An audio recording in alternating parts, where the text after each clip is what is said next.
right, we're live. Well, good morning, everybody. Currently, right now, we were having a little internet trouble. We have our players coming back to visit. I am Mark Oldops. I Halpern here for the Sports Insanity Network. Sunday Hey, I'm here too, Sideline don't forget. Report. I keep forgetting because he's just on one picture. I could not fully see him. With me today is Lawrence Patchment Lang, and he is our remote reporter. He is out in the field. How you doing, Patchy? Oh, I'm doing good. You know, out at the Bronx Zoo with my friend, his wife, Mama Patchy, and then their son, David, who's my nephew. So once Rifkin gets in, I'm going to get back to the Bronx Zoo. But for now, I will be with you until we can get Rifkin back in. Well, Rifkin's back, so you can go enjoy the zoo, buddy. All right, all I got to say is go, Pack, go. That's my only thing I got to say. That's a perfect transition because that's where we're going to start. We'll talk to you later, right. Patch. Thank you, Patch, for saving us. You guys are welcome. Okay, so welcome into SIN Sunday Sideline Report. We've had a technological issue, and that's because, well, I can't speak for Mark, but for me, I'm not a tech guy. But I am Mike Rifkin, and I am joined by Mark Oldops guy Halper. Mark, first off, happy Halloween. How are you? Oh, I am fine. I'm dressed as the usual Troy Aikman. You know, you got the jersey going. You know, it's the same outfit it's been for the last 35 years. Yeah, I've considered just putting on like a dress shirt and fake pair of glasses and calling myself Clark Kent. But we're not going to talk. Well, we will talk Halloween a little bit. We're going to talk Halloween candy because who doesn't like candy? Absolutely. I mean, my daughter would even give a good reflect on candy. I mean, but we'll dive right into the football. We'll start with Thursday night, which Patchy alluded to before. The Green Bay Packers go into Arizona without their top three receivers and defeat the Arizona Cardinals, handing them their first loss by a score of 24-21. Mark, just your overall thoughts on the game first. It was a complete surprise. It was kind of like a mirror game. What happened to Kyler Murray? Who was that on the field? He could not get in sync no matter what he did. It just was not an Arizona Cardinals team we were all used to watch over the last 5 weeks of the NFL. To your point, Kyler Murray threw for 274 yards and 2 interceptions. Yeah. The last one I'm not blaming him for because no. Big Green, man, you got to turn around. Yeah, but he just could not seem to get a rhythm going no matter what he did. Rodgers, didn't have a record-breaking day, 22, 37, 184, and 2 touchdowns. But he had barely anyone to throw to, and the 2 touchdowns went to who I said they would go to were Randall Cobb. But Randall Cobb had 3 catches for 15 yards and 2 touchdowns. So, I mean, Aaron Rodgers should be GM of the year because he's the one who advocated bring back Randall Cobb, and this was the Randall Cobb game. Right. I went from Dallas to Houston. The other thing was the Packers' ability to run the ball. They ran the ball 34 times for 151 yards. A.J. Dillon had 78 yards of that. Aaron Jones 59 and a touch. I think for the first time I could say this, the Green Bay Packer defense actually looked like not a real defense because they are a real defense, but for the first time they looked okay. They look like a top 10 defense. They look like a top 10 defense for the first time, and I know this is coming at the happy hands of our president, Patchy, who is a very diehard Green Bay fan. The offense didn't look where it needed to be. Mind you, they were missing a few pieces due to that they're on the COVID protocols, but wow, the Green Bay defense took care of the hottest player in football next to Jamar Chase. I mean, you brought up no Devontae Adams, no Alan Lazard, no Marquez Valdez-Scantling, and they knew what they had to do, and they went out there. I don't want to say they shocked the world, but I think they surprised a lot of people on a short week. Listen, if the scores were reversed and they lost this game 24-21, I think people would still say, okay, the Packers are legit, because without these guys, they still were in the game with the high-flying Arizona Cardinals. But Aaron Rodgers doing Aaron Rodgers things. Mark gave you the numbers before, $184, 2 touchdowns. It wasn't, 330, but he didn't have to do that. Let me rephrase that. Not that he didn't have to do that. I don't know if he would have been able to do 330 and 4 touchdowns. That was the stuff he was working with. Also should be noted, Robert Tonyan tore his ACL during this game. He's going to miss the rest of the year. That's brutal blow for the Packers. Yep. They leave the Bears with no tight ends on that roster. The trade deadline's Tuesday. We'll talk about that in a few minutes, but that might be a position of upgrade they look at. I do want to talk about the last 2 series of the game, because the Packers could have just punched this one away late in the fourth quarter. But the Cardinals make a goal line stand. Now, my problem with this is not Aaron Rodgers. I have a problem with Matt LaFleur. A.J. Dillon ran the ball 16 times for 78 yards, and he averaged almost 5 yards a carry. I don't know how down by the goal line A.J. Dillon didn't get a touch. I also don't know how they reversed the Aaron Jones touchdown, but that's a whole nother conversation. I couldn't believe they reversed the Aaron Jones one, but the A.J. Dillon kind of reminds me of Marshawn not getting the ball in the Super Bowl. How do you not give him at least one, if not 2 of those 4 touches? You got to find a way to get him the ball there, but the Packers come away with a victory, and they move on. And look, the Packers, I think they get the Packers actually. Let me rephrase this. They moved to 7-1, so they and the Cardinals now have the same record. Mm-hmm. But now obviously they have the tiebreaker over the Cardinals. But listen, the talk of the offseason is this the swan song for Aaron Rodgers? I think he's playing with such a chip on his shoulder right now towards his front office, saying, you messed with the wrong dude. Mm-hmm. Because we're 7-1, and it's not all because of Aaron Rodgers, but a big chunk of it's because of number 12. Yep, and if I'm Jordan Love and I'm walking up and down those sidelines week after week, it's like, I'm going to go out and follow this act. That's not an easy thing to do, and it wasn't easy for Rodgers to do when Favre left. Yeah. But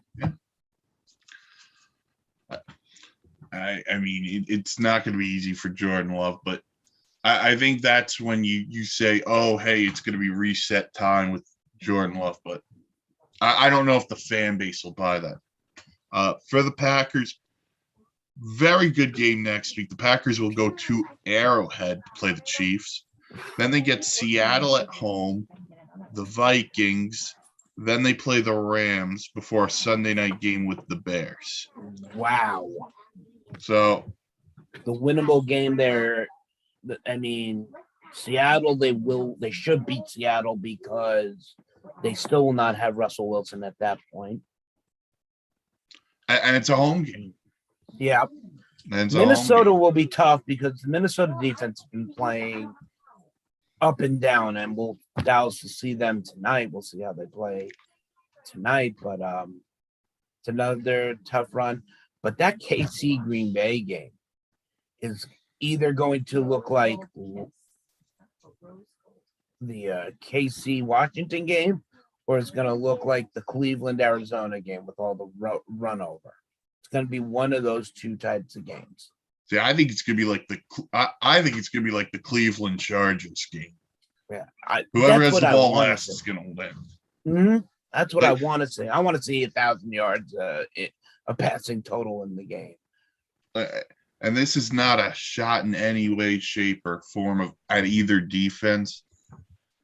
But the Chiefs defense has been atrocious all year, and as well as the Packers played on Thursday night defensively, I don't know if they have the stuff to contain Mahomes and company.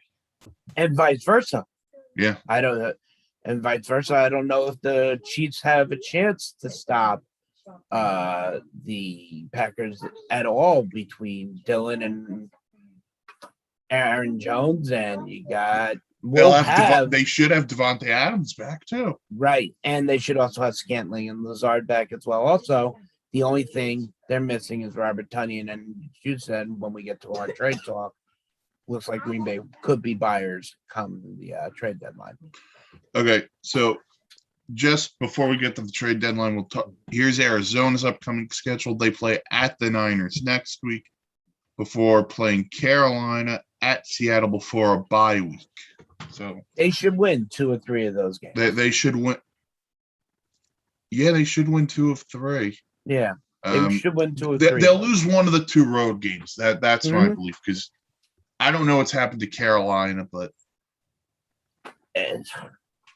Carolina's a team that is almost a trap game no matter what, because they do have the skills and they do have the players to put it up. Plus, they'll get McCaffrey back possibly in 2 weeks. So, we'll see.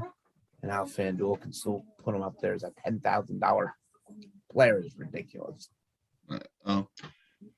Speaking of the Panthers, we'll transition into trade deadline, because it was reported this week that, at least for now, they're out on the Deshaun Watson sweepstakes.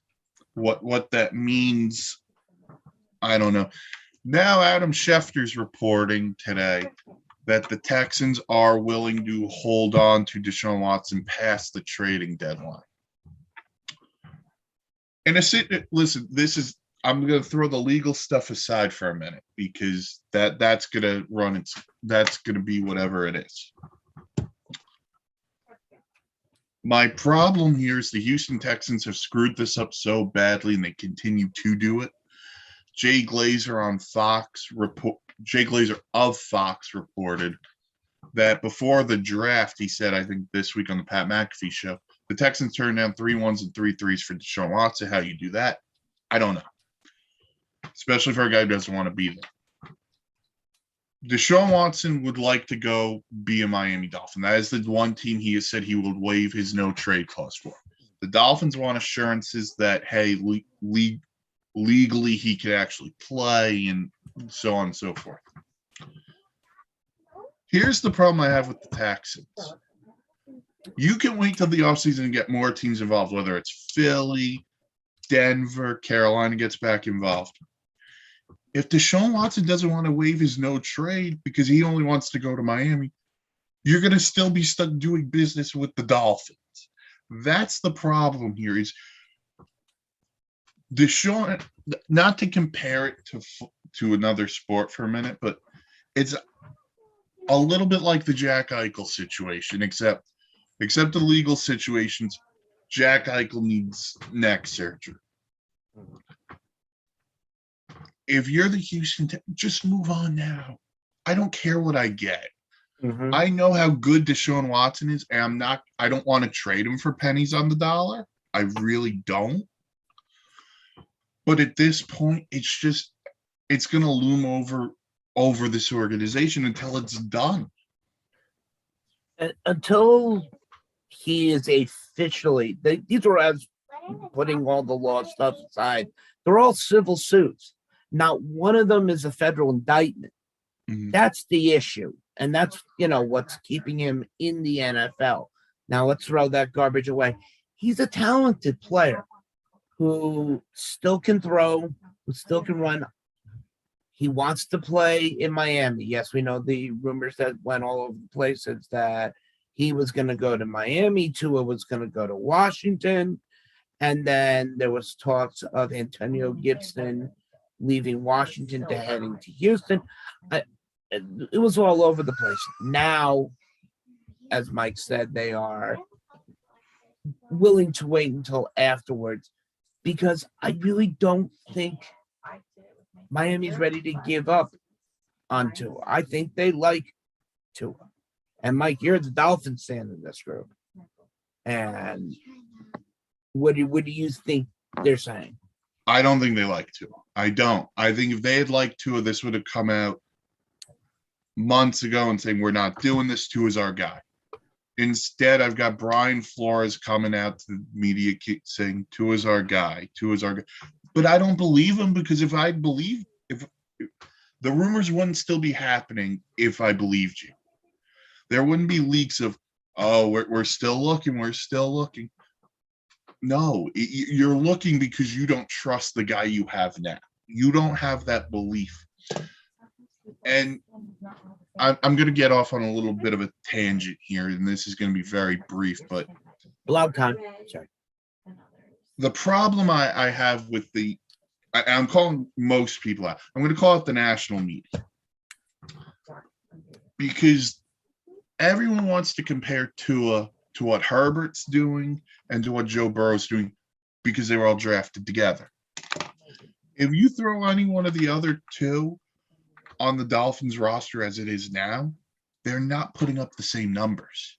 This is not a talent issue when it comes to Tua. This has to do with an issue the Dolphins have had for a long time. This has to do with the offensive line is an atrocity. The skilled position players are not as good as you would like for them to be. And the defense has taken steps back from being elite last year. And now it's having its own issues.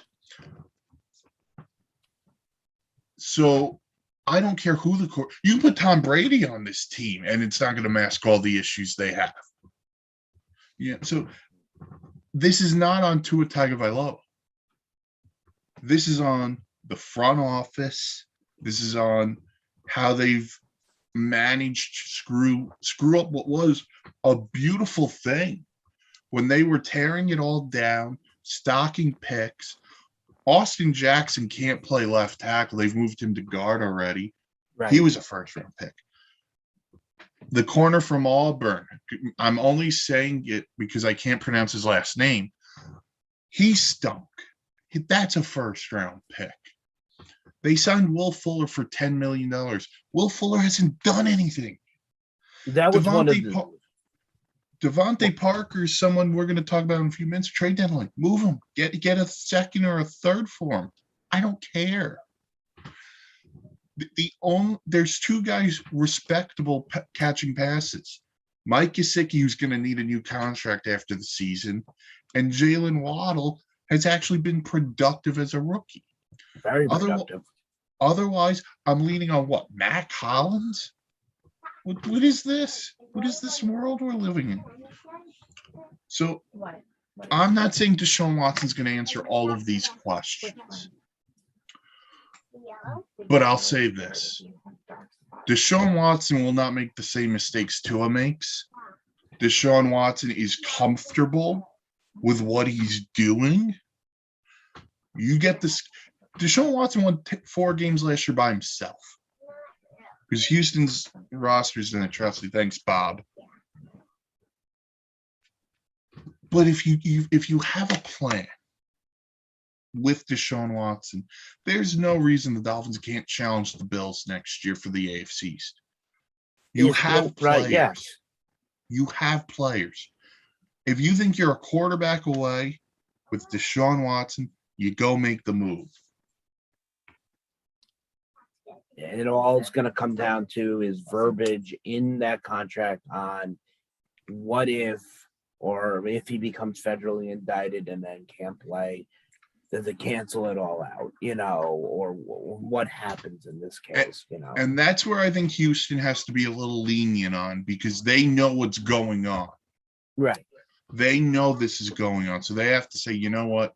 We're going to be fair here. Here's how we're going to do this. And that's the only way this deal works. I think this is the only way a deal works out in the offseason, too, if this stuff keeps going, unless there is a settlement reached between Watts and the And then if there's a accusers. settlement reached, which will eventually, quote unquote, say he's guilty, he'll be punished for 6 games by the NFL.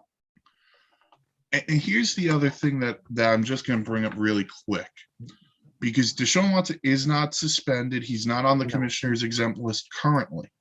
No, he's a healthy scratch. Right. So who's to say Tuesday, 4:00 comes, he's still a member of the Texans. There is no stopping Deshaun Watson from going into the Texans facility and say, I'm back. I'm going to play. Yep. They can't do anything about it unless they're going to decide, hey, no, this isn't going to work. This is what's happening. Here's your outright release. I don't think they'll outright release him just because of contractual stuff. I just think, no, we're going to suspend you from the team for conduct detrimental to the team, something like that. They'll find a way. Right. But there's nothing stopping him from entering the facility. Nope. Okay, so last thing on Watson, then we'll move on to some other interesting names. Gut feeling, Mark, Deshaun Watson, is he out of Houston by Tuesday? No, I say he's in Houston come Tuesday. I do too. I don't think that deal's coming. I think the Texans have screwed this up so much, and they're going to continue to screw it up. Mm-hmm. The Texans did make another trade this week. They traded Mark Ingram to the Saints for what reportedly is only a 7th round pick, but I think it's a terrible deal for Houston. It's a great deal for the Saints, reuniting Ingram with Alvin Kamara and company. But he's nowhere what he was. But yet they've been leaning on Kamara so much, they need a transition back. And what makes sense is bring somebody in who was just with them. I mean, that's the most obvious part, is he knows the system, been there, done that. And I think I read this. He's about 90 yards away from being the Saints' all-time leading rusher, which is just remarkable. But I mean, here's the other thing it does too. It doesn't mean Jameis has to throw the ball 45, 50 times. You can lean on Kamara and Ingram. It's not now just, all right, Kamara's going to be tired after this. No, I got Mark Ingram now too. Here's the change of pace. And that's what they needed to keep Kamara's legs fresh. You can see by the fourth quarter in many games he was dragging. Yeah. He also catches the ball out of the backfield, so this didn't hurt that either. But this move led Texans receiver Brandon Cooks to say, this is some bull jive. And he did not use the word jive. No. He called it bull BS. Which begs the question, Brandon Cooks is next to be gone. And he's still got some value. I mean, out of his stint with LA, figured he'd come to Houston and be a big deal, which he kind of was. But there are teams like the Giants, who I can see using the Jets, who could use a deep threat receiver since neither team can keep the receivers healthy. I mean, we talked about another team before. Green Bay could certainly use another receiver. Green Bay, absolutely. I think Kansas City could use another receiver too. Yeah, because apparently, and I did say that Josh Gordon was going to come out and make a difference. Josh Gordon's been, quote unquote, shut down for now. I just wonder how much he knows of the playbook and how much this is also rust he's knocking off. Right.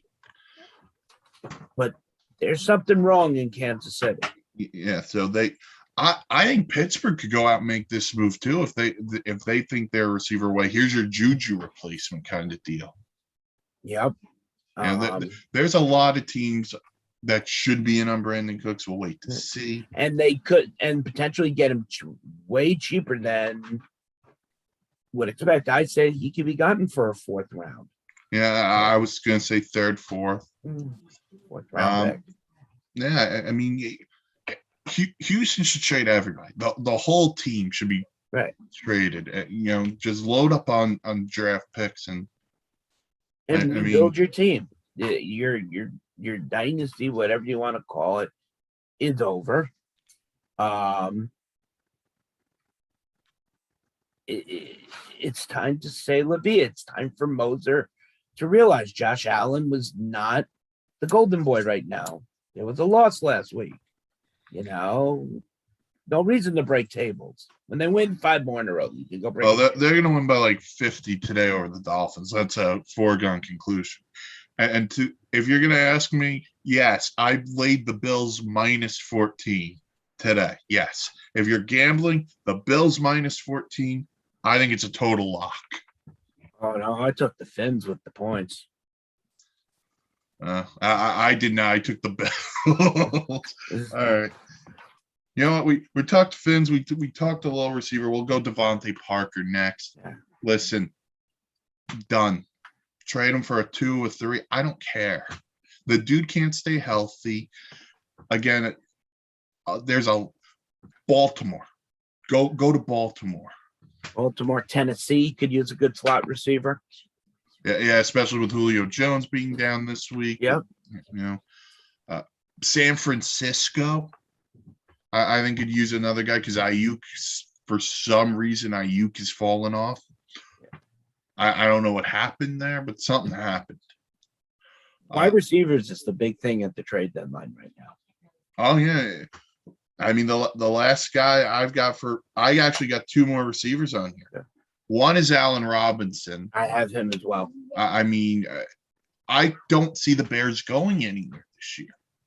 No, and I had very high hopes for Justin Fields.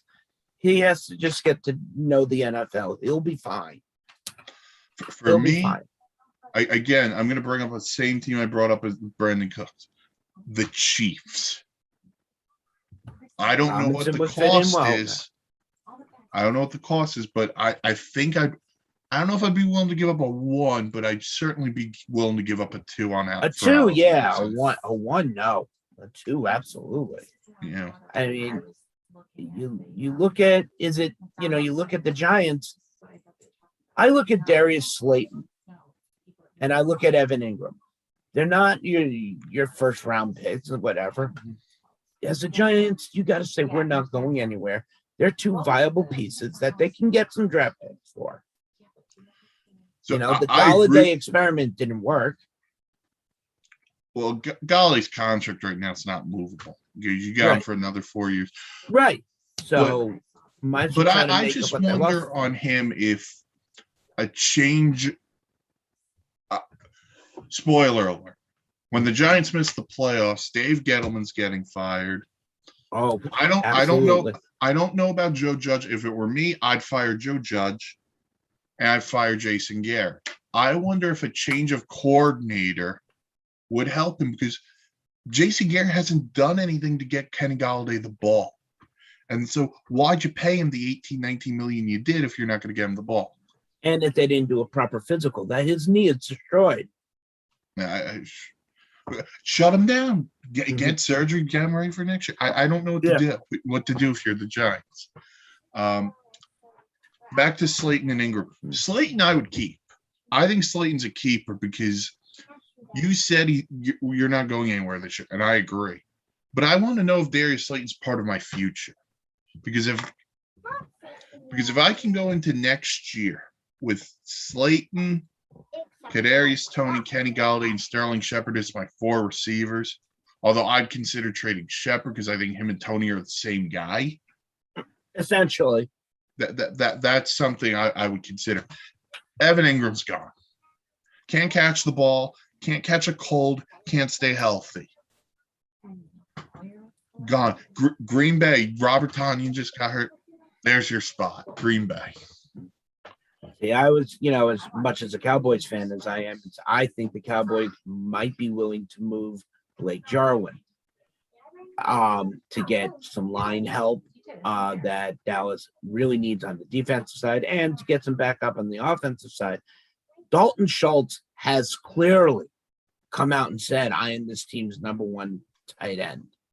Dallas has two other tight ends they can use in a Blake Jarwin spot, but not pay as much money.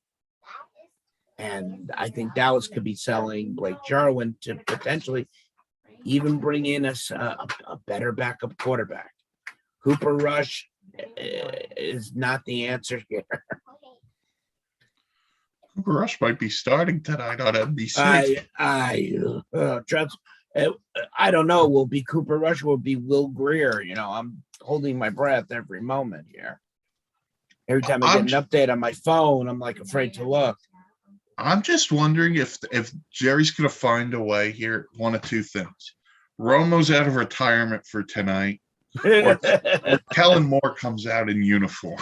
Kellen Moore comes out in uniform. Jason Garrett miraculously comes back. No, Mike McCarthy's calling the plays. Oh, that's true. I mean, those are the two scenarios. That's a kind of a scary thought, but I in all reality, that I think that will start tonight. Well, here's the one thing I'll say on the Cowboys before we continue on with the trade deadline is the Cowboys sit at 5-1. And I'm not saying you could throw this away because every game matters any given Sunday. But I think we're 7 weeks in. We kind of know what every team is. Washington's 2-5. I thought they were your biggest threat. Yep. They're not that good. Nope. Philly's 2-5. I don't trust them to beat Detroit today, to be honest with you. I know. I see Detroit winning this game finally. Yeah, I do too. And the Giants are 2-5. And spoiler alert, I think they're going to get their doors blown off in Kansas City tomorrow. Oh, that's going to be a fun game to watch. So there is no competition. If you want to rest Dak for this week, I would have no issue with it because you got to think long term instead of the short term. Or not start Dak. And if the game is way out of hand in the second half, forget it. If you're close, you're through touchdown or less, then let them come in and play the second half. They play Denver next week, then they play Atlanta. After the Atlanta game, they play. I believe they end up going. They play the Chiefs. They should win 3 out of 4 of those games. And then it's Thanksgiving on a short week. Right. So my thing would be this.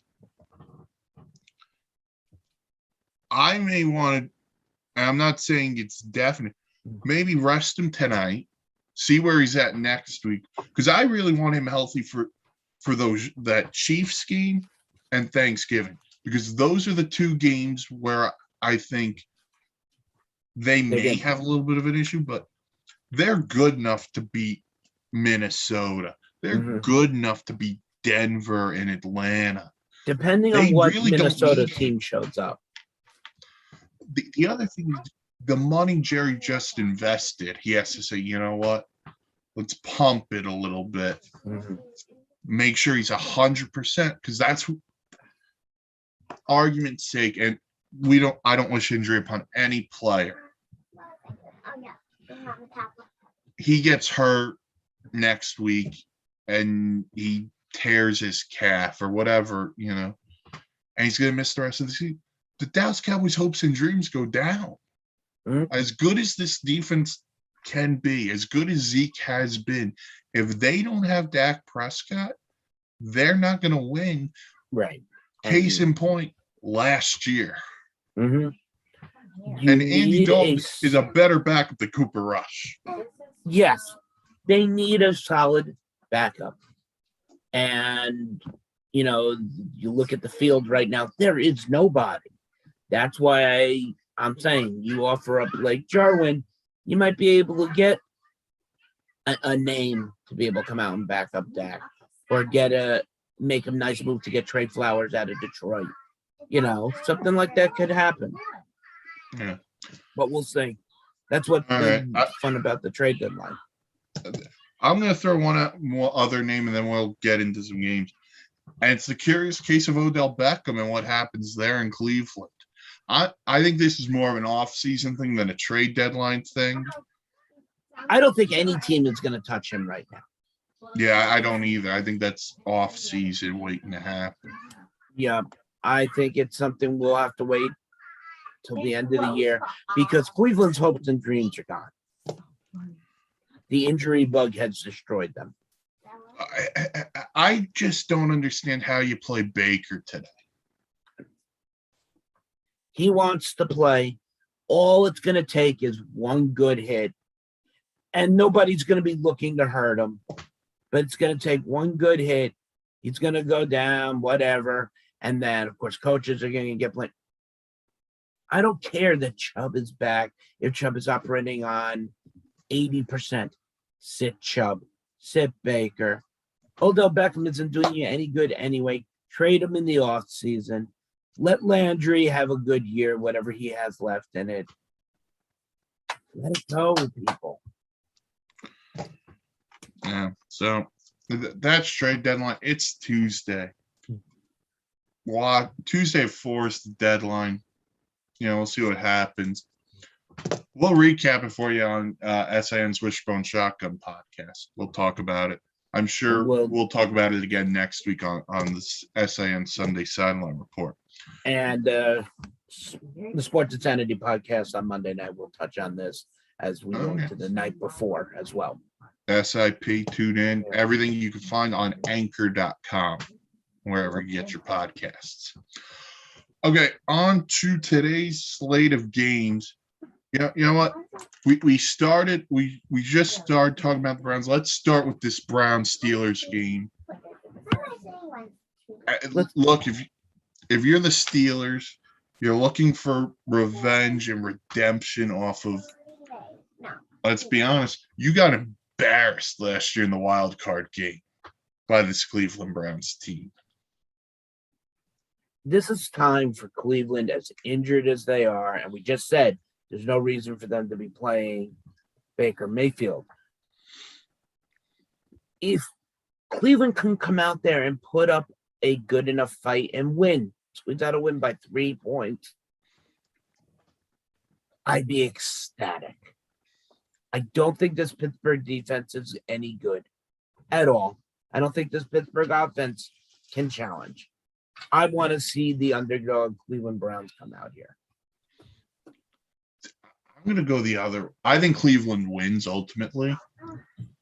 I think this is a huge game for the Steelers. This is a huge game. And you're going to say, huge game, but it is.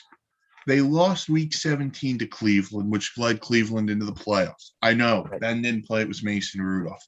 Then they got punked in the wild card game by the same team. And they had to go through this for an offseason. We talked about how good Cleveland is. We talked about how good Baltimore is. We talked about the demise, really, of the Pittsburgh Steelers. And through 6 weeks, they're 3-3. They're not dead. They're a game behind Cleveland. If they win today, they'll be a half game better. Right. This is a huge game for Mike Tomlin's team. And I don't have any belief in Ben. I don't think I think Ben's done. Say it like that. But Najee Harris and this defense and TJ Watt in particular and Cam Hayward, they can make life a nightmare for Baker's shoulder. And Mark, you just said it, one shot, he could be done. I mean, one shot. I mean, look, as someone who's talked about getting hit his whole life as a catcher for 20 years, slammed into. There's only so much the body can take, as I've had 14 surgeries on my back. All of these problems are on Baker's non-throwing arm. One hit to cause another problem in that arm because he's trying to protect it. Could cost him his football career. Mhm. Not just his career, yeah. And think about it. His contract's done after this year. They haven't signed him long No. term. They haven't made that investment in him. Do So it now. one shot, he legitimately could be done. Yep. And we don't want to see that, but To get him to shut himself down, say, here, we are committed to you. Here's the extension we believe you deserve. Let's shut you down. Let's get you the proper health care and get you ready for next year. That's what I do. Right. And here's the thing. Case Keenum's not a slouch. I mean, No.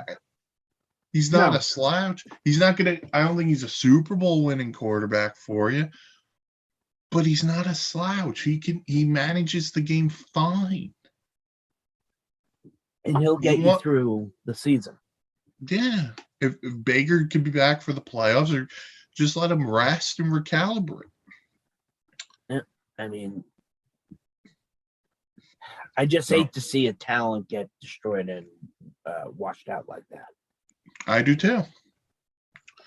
So that's a big game in the AFC North. The Steelers and the Browns renew hostilities.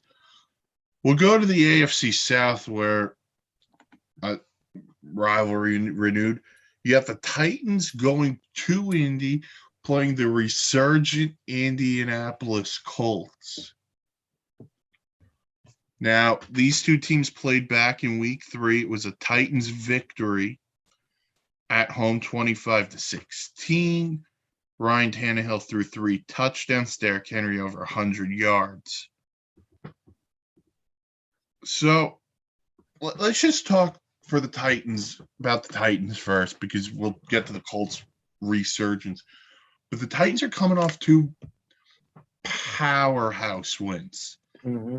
Beat the Bills on a goal line stand, and then talk about getting your doors blown off.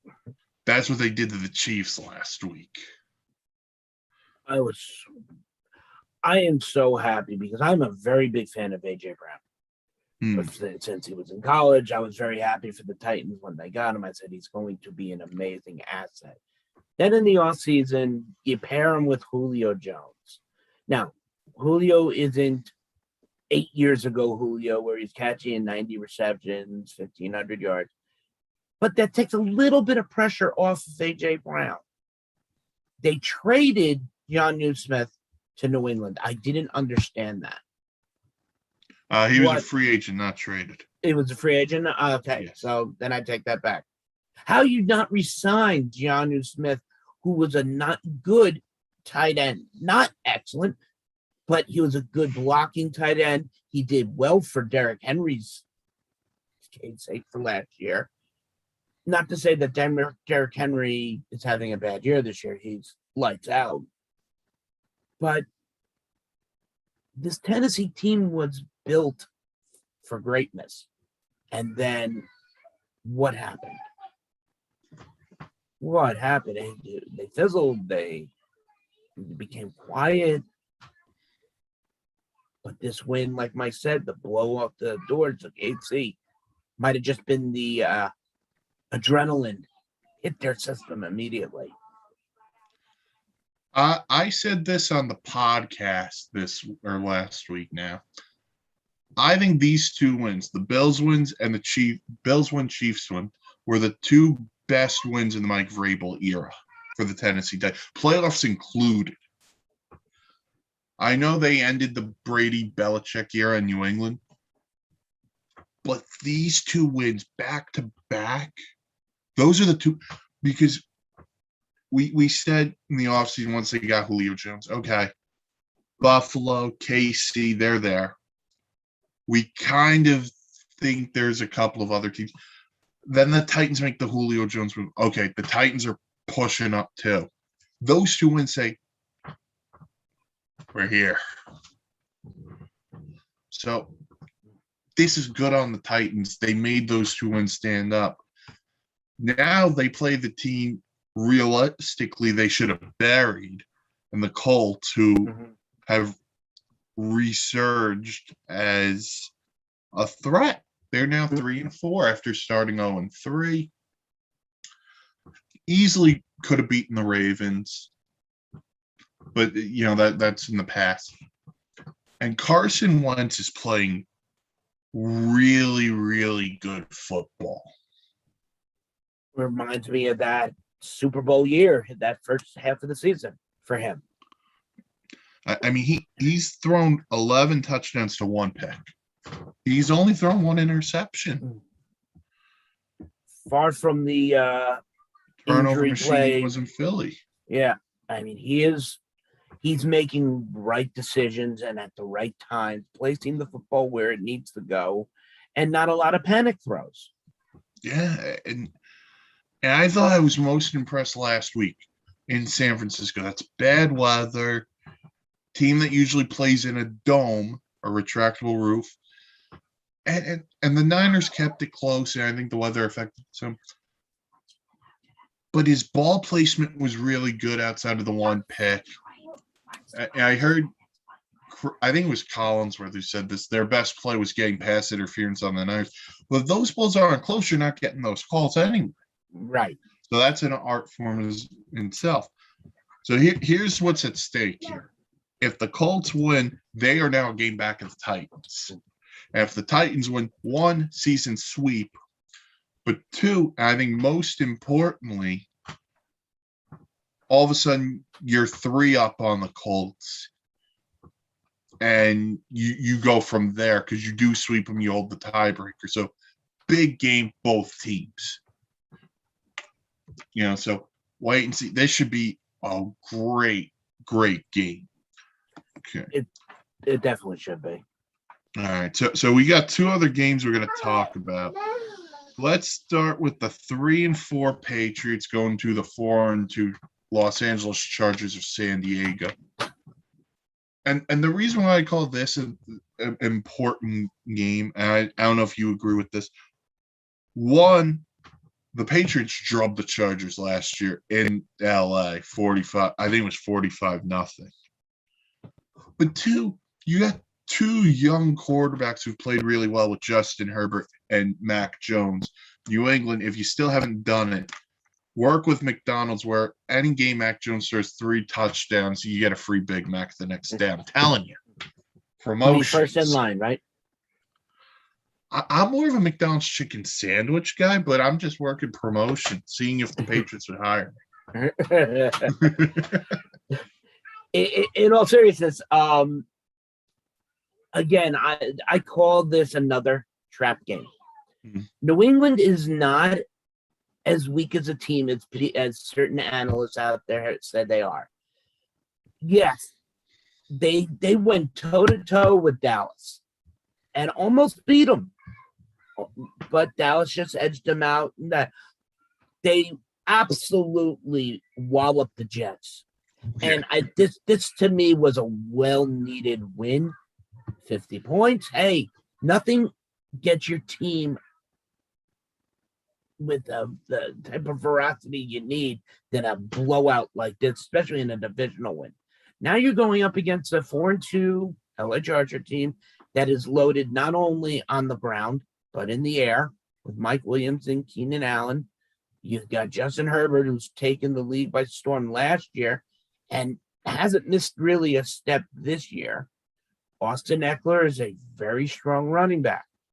However, New England's defense is a strong defense. They were tired when they lost to Dallas.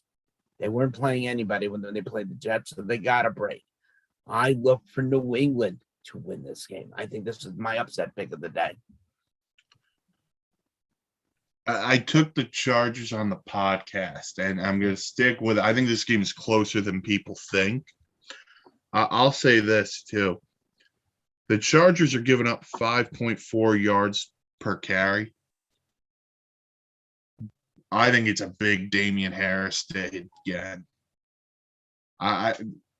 And with that comes the play action for Mac Jones, where he seems to be really good. Yeah. This is good. This is a very for me, because I believe in both these teams. I think if New England wins this game, they're maybe not Super Bowl. They're playoff contender. We're talking playoffs. That again for the Patriots.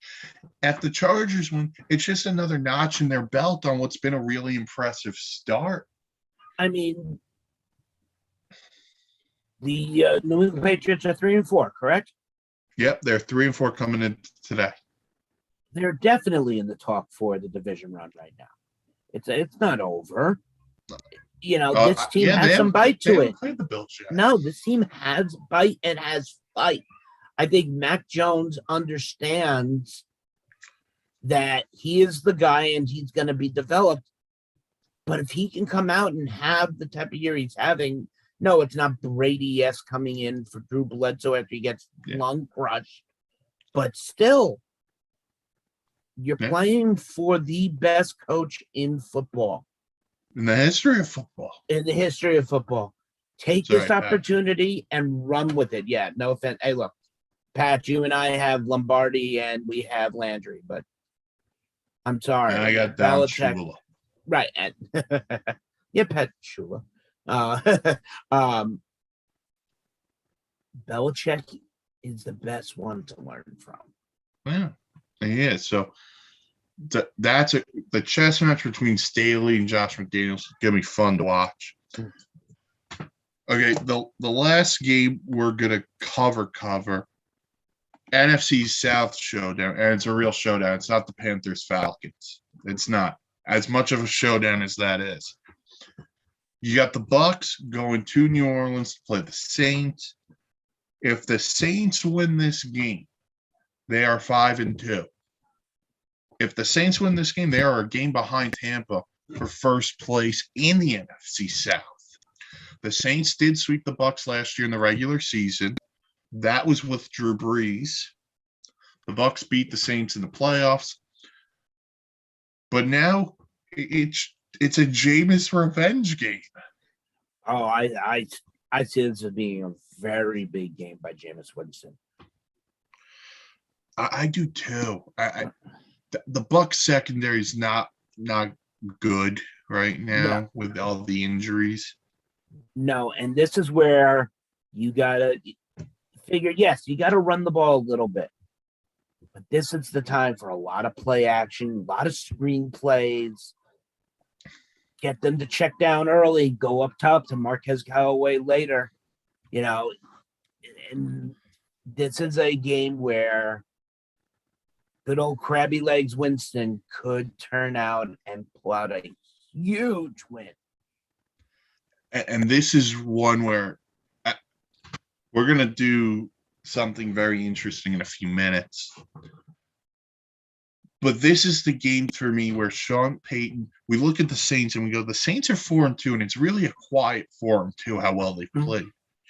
Like Jameis's numbers is he's thrown 3 picks. That's it. That's all Jameis has is 3 picks. So that being, I'm not saying the turnovers are gone, and right, but he's played efficiently, and that was what he was not doing in Tampa. Now the question's going to be, can someone outside of Marquez Callaway step up for him and make some plays? The Traquan Smiths. And he's still coming back from injury. And that's a problem. Obviously, you don't have Michael Thomas.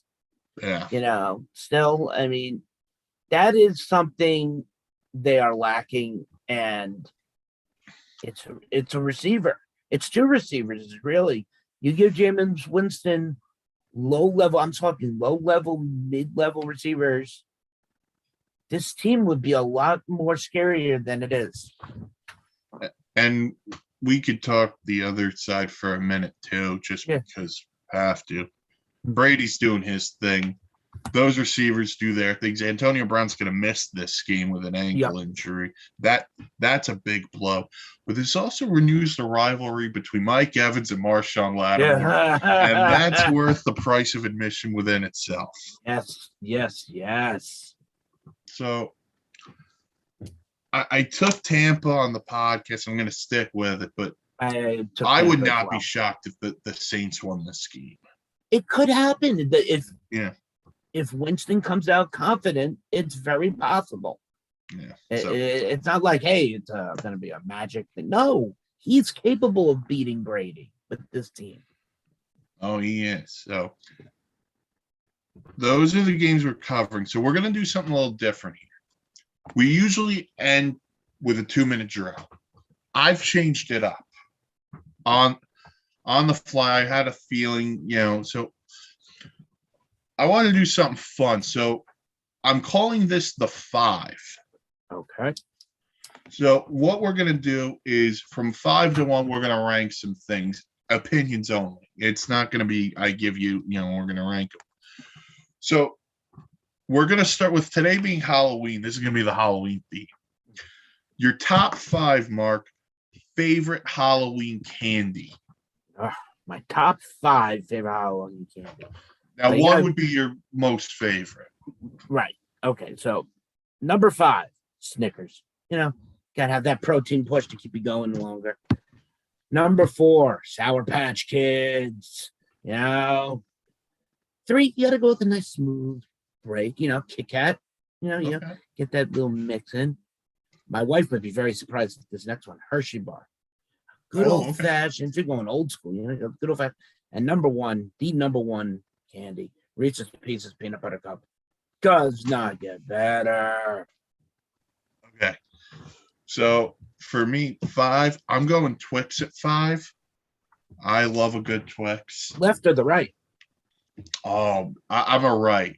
I'm right-handed, so I go right. Oh, there you go. 4, and this is this is very controversial for some people. I love candy corn. Oh. I'm a big candy corn guy. Oh. So I get a package of candy corn. I'm there. All right. 3, and I did this partially mainly because of the pun. 3 Musketeers. That's too much nougat. all right. That's fair. That's just on me, though. No, that's fine. Yeah. 2, I'm with you. Kit Kat. I love a good old-fashioned Kit Kat. Yes. Number 1, I love a good old-fashioned Hershey bar too, but I didn't put that there. Nestle Crunch Bar. Oh, I should have thought of that one. I didn't think of that. And I'll honorable mention something too. Whoppers. Oh, Big Whoppers. Oh, yes, the malted candy. Whoppers, snow caps, movie candy. Yes. Happy Halloween. There you go. Yeah. All right. We'll get back to football now. So from 5 to 1 as of right now, how would you vote MVP? MVP. All right. So Dak Prescott is getting mentioned in the 5, but he is at number 5. Okay. Number 4, you got to look at Lamar Jackson. Number 3, you got to look at Josh Allen. I know he lost one, but still. Number 2, I hate to say it, but Aaron Rodgers is still going to be in there. And I know Patchy just had a heart attack hearing me put Rodgers before Dak. And my current number 1 MVP, Matt Stafford. Okay. All right. For me, I'm with you at 5 with Dak. Having a great year. Foregone conclusion, he's having a great year. 4, Tom Brady. And I don't want to say it, not out of disrespect, but we know Tom Brady. We know how great Tom Brady is. Doesn't have to be said. 3, and I knocked him down a couple of spots after his game Thursday night, Kyler Murray. He had played so well. And that Thursday night game was an opportunity for him to say, you know what? I'm planting the flag kind of a deal against the reigning MVP, and he didn't do it. 2, Stafford. Look at what he's done with the Rams. And 1 for me is Lamar Jackson. And listen, I could put Josh Allen in there too. That's fine. But what Lamar's doing also, he single-handedly won them a game against the Colts. I mean, Yes. look at the total yards single-handedly. And I love Josh Allen, and he would probably be sixth right now. But this is so close between probably 7 or 8 guys right now. Mhm. All right. 5-1 coach of the year currently. Oh gosh, this gets a little rougher. Number 5, I'm sorry, it's gonna be there. Mike McCarthy for bringing the Cowboys to 5-1. You know, Mike McCarthy. Number 4, yeah, it's a tough. But I'm bringing Bill Belichick in at number 4. He's bringing the life back to a team that not a lot of people have faith in. I guess number 3 is going to be Sean McVay out in Los Angeles. It's getting real tough. Harbaugh in number 2 in Baltimore, and Urban. Not just kidding. And my number 1, my number 1 pick right now. You know, when you look at every one of these coaches out there, it's so hard to even. Don't. Can I bring? I'm going to say Pete Carroll. Just, I don't know. All right. Honorable number 1, Tom Landry. There we go. I'm going safe. Okay. Going safe. All right. Go safe. Go safe. All right. 5 for me, Sean Payton. 4-2. We talked about the Saints before. They're doing this real quietly. They win this game out first place. 4, I'm with you on Bill Belichick. I think we have to talk about Bill a little bit in this. The job he's done, rookie quarterback. You know, if they were 2-5, I think a lot of people would say, "Hey, no." But I think you have to recognize a little bit. I was also very tempted to put Frank Reich there. Job he's done in Indy, but that's not going to be a thing. 3, and this one's a little rough for some people, but if you felt the way I did about this team after last year, Mike Tomlin. They're 3-3. If they win today, they're 4-3, and things are feeling pretty good. But I thought the Steelers were dead after that playoff game. 2, McVay. Stafford, McVay, it's worked. And number 1, I owe this guy an apology. Zach Taylor. I'm sorry. Yeah, that's who I should have ended up picking. I mean, you're 5-2. Listen, I picked you today to win, so go do it, Bengals. I'm afraid of the letdown, but I think they're going to light it up. I mean, they're playing Mike White, so this shouldn't be a real problem. But the Bengals are 5-2. He deserves some love. All right. Okay, so the last one we're gonna do before we close out. You are Roger Goodell. Give me 3 to 5 changes you would make in the NFL. Okay. And this was a great thing for gives you some deep thought of coming out of that end of it. First thing is review holding calls. I'm sorry. I've watched so many holding calls get called this year where it's taken teams back. However, I've also seen holding calls that really you could blatantly see that there was no holding. That is a very big 10-yard penalty or an automatic first down on the other end of it. So that's one. Instead of an onside kick, 90% of onside kicks get recovered. Make them go 1 down, 4th and 15. One down. That was proposed at one of the meetings.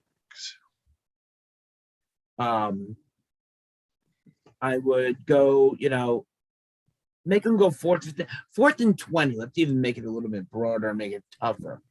Because 90% of the time it should be stopped by the defense, but at least it'll be a little bit more exciting of a play. And another one of the gotta definitely change the pass interference calls. You gotta let them play a little bit. You gotta let them play. You gotta let them go out and challenge each other. Yes, I know that guy Alpern is still talking to himself at the moment, but he is waiting for the guy. He's like, oh, Danny Boy Ryans, our vice president, has stepped in. Hi, Dan. Hey, how's it going? It's going good. Lost Mike Rifkin. He'll be back in a second. Okay. Here we go. There's Mike. Mike is back.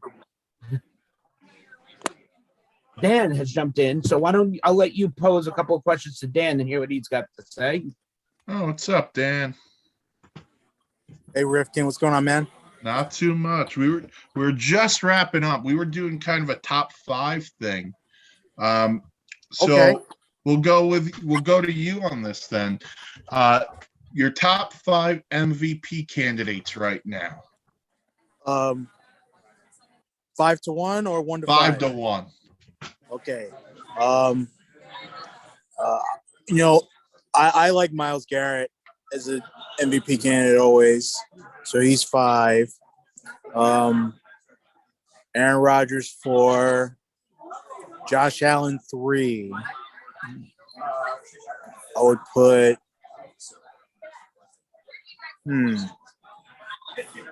last 2 is tricky. It's very tricky for the last 2. Yeah. I would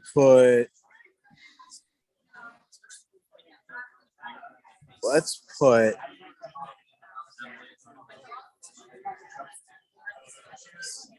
Herbert 2 and Burrow 1. Hey.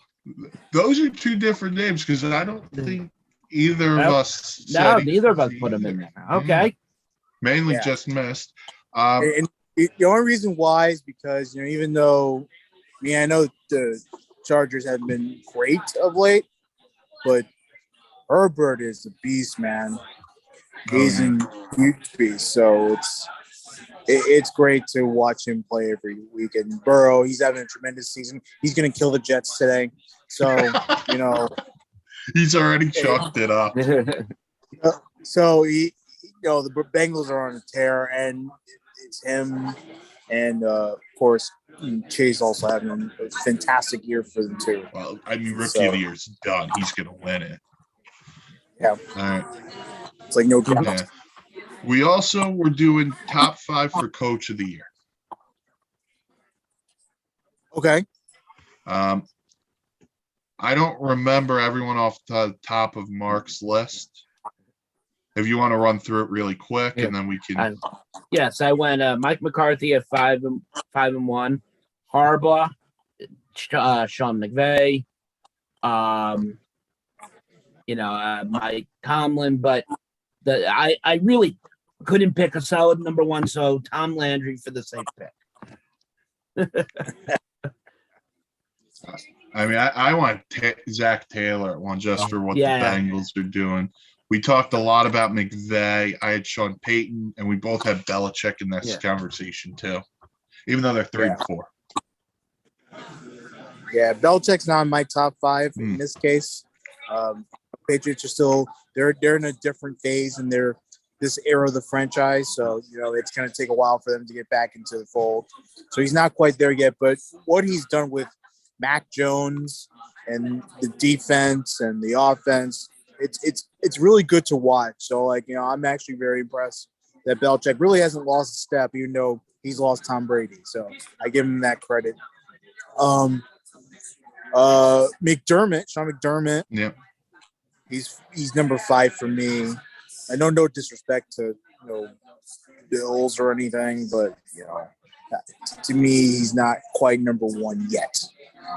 But he'll get there if he stays a long time and continues to make the Bills great. I I love what Sean Payton's doing. McVay in Los Angeles doing pretty well. But LaFleur in Green Bay, how he's kept the team together throughout the season definitely is a strong 2. And then I don't have a number 1 yet because pretty much anyone's season. But you know what? It would have been Gruden if the Raiders didn't fall off and me didn't. That's a whole nother conversation.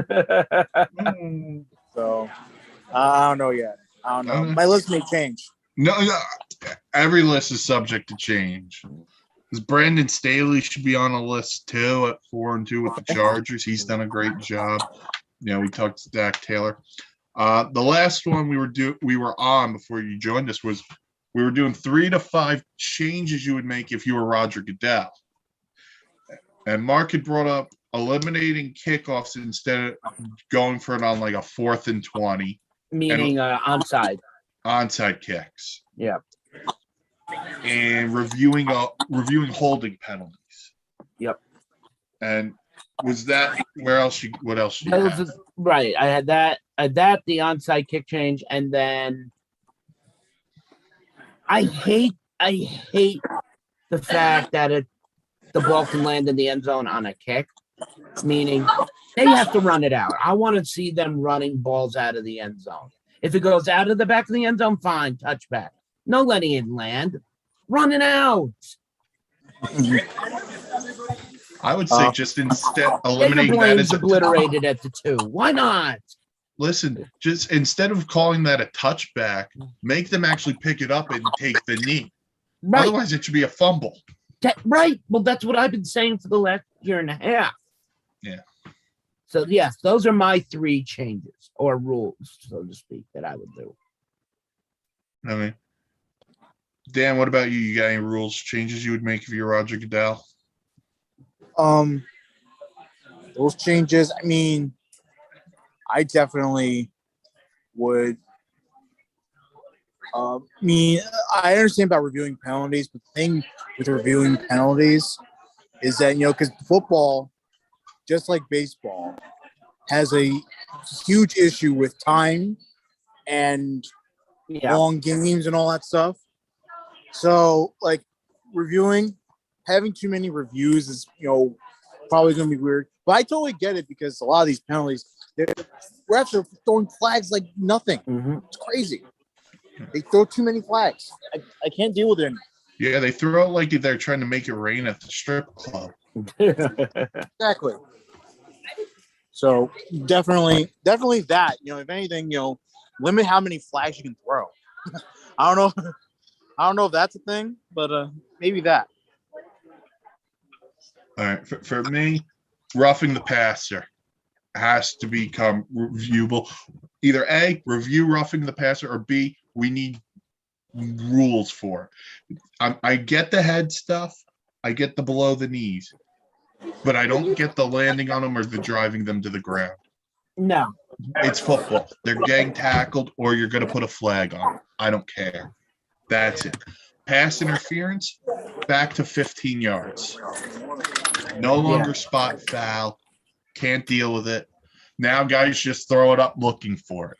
It's 15 yards. That's it. Those are my real big 2. If I have to go with another one, I enjoy the onside kick. I would probably say if the ball lands in the end zone, shouldn't be an automatic touchback like we talked about before. Make them at least pick it up and take the knee. Otherwise, it should be considered a fumble. Mike, I'm going to interrupt you quickly here. You and I and Dan have had this quick talk. We need a kid's perspective on what the best candy for Halloween is, right? Oh, we need a kid's perspective on this.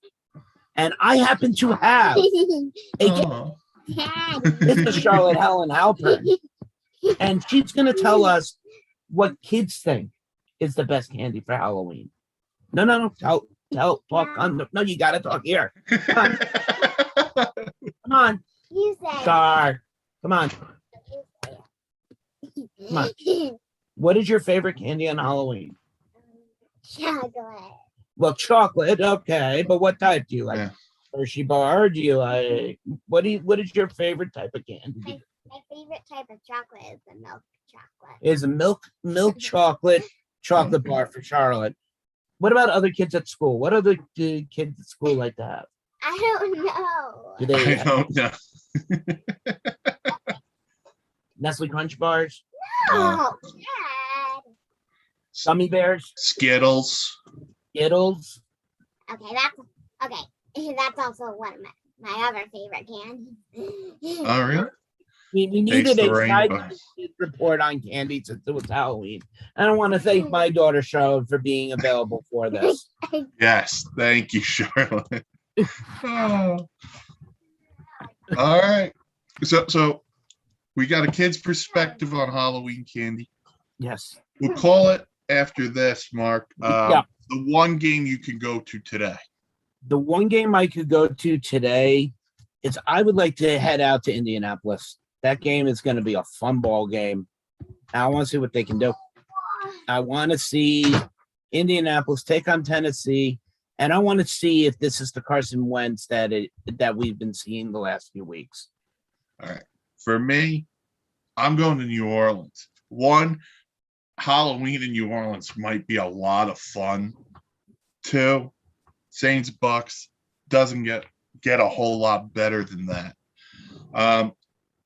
Dan, before we close out, if you could go to any game this week, what game are you going to? I'm seeing the Giants play only because I want them to lose and for Bill to have a freak out during Monday Night Football. Oh, that's bound to happen. But this was also bound to happen. It's the end of the SIN Sunday Sideline Report. For Mark Halpern, Dan Ryan, our president, Lawrence Patchman Lang, I'm Mike Rifkin. We'll talk to you next week. Enjoy the football. Enjoy the candy. Enjoy Halloween. Have a safe Sunday. And namaste.